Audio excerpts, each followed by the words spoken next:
My wife and I, when we got married, there were some things that we decided right there and then to commit to all of our lives.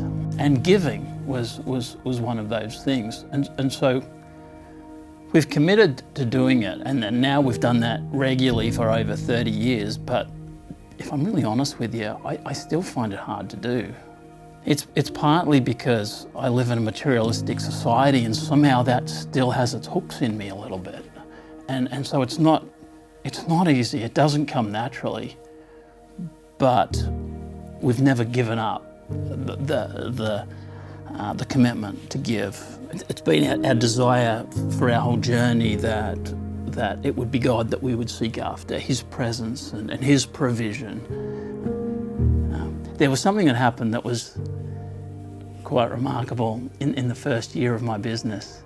And I was given an opportunity to meet with a gentleman who owned a very large business, well-known company in Australia, to do a project for him.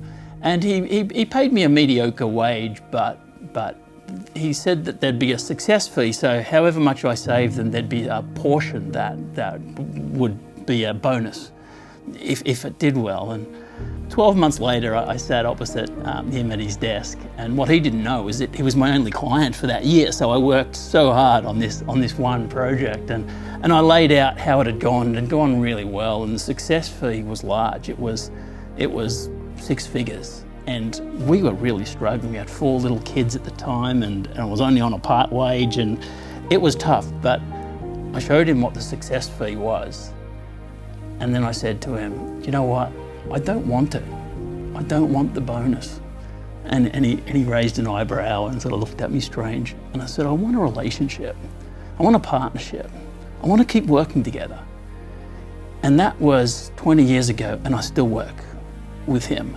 And looking back, I just don't think I could have just let that go, let that bonus go, with that sort of mentality that money mattered most, and I sort of would cling on to it, and it was the big thing. And so I look back and see that as a real God thing, that in a way, because of the practice of continually saying, no, God, I put you first, and my relationship with you first, that when it came to this moment, I just felt like it was the right thing to do, to say to him, I want a relationship with you, and it's not the money that matters most. That was actually the start of the business that I was able to go over the next 20 years.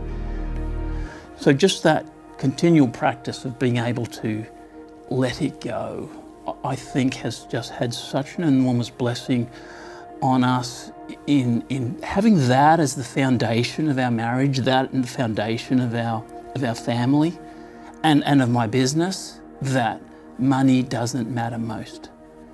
It's knowing him and the depth of his love and the depth of his grace and his mercy and his goodness that just makes me want to reciprocate, just out of gratitude, not out of a sense of obligation that I have to, but it just raises the bar as to what generosity is, and it just changes the way that I now live. That I want to. I mean, I'm never going to measure up to that, but that's my hope, that my life would somehow reflect some sort of a generosity as I've received it from Christ.